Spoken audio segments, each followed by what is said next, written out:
ریاست کارهای داخلی شهر دوشنبه روز 9 ایون سال 2023 از بازداشت یک زن 33 ساله ساکن کوچه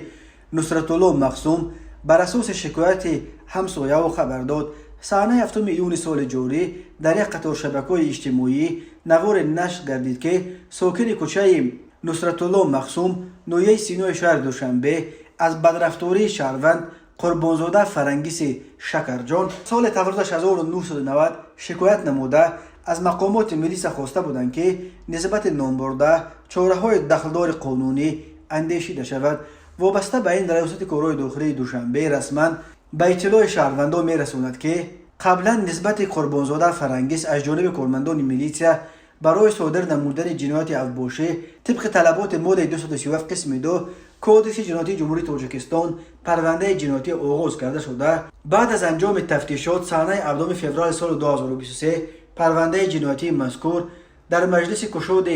سیار دادگاه در کوچه نصرتالله مقسوم و در بنای دادگاه نویه سینای شهر دوشنبه مورد محاکمه قرار داده شده. حکم دادگاه فرنگیس قربانزاده به اندازه 1000 نشان دهنده برای حساب‌ها جریمه بسته شد. درباره اینکه جوانزن مشخصا بچه عمل افباشی دست زده بود میلیسیای پایتخت تفصیلات نداده است، ولی میگوید چنان مشاهده ها نشان میدهند نام برده به عمل و کردارهای جنایتی خود خاتمه نبخشیده پیوسته آرامی شهروندان و ساکنان کوچه نصرتالله مقسوم را خللدار میساخته است. وابسته به شکایت همسایه ها در حال حاضر نسبت قربانزاده فرنگیس برای پی هم ویران نمودن ترتیبات جمعیتی مواد ضروری ترتیب داده شده مورد تفتیشات پیشکی قرار دارد. خود فرنگیس قربانزاده و نزدیکانش برای شرح این ماجرا دسترس نیستند.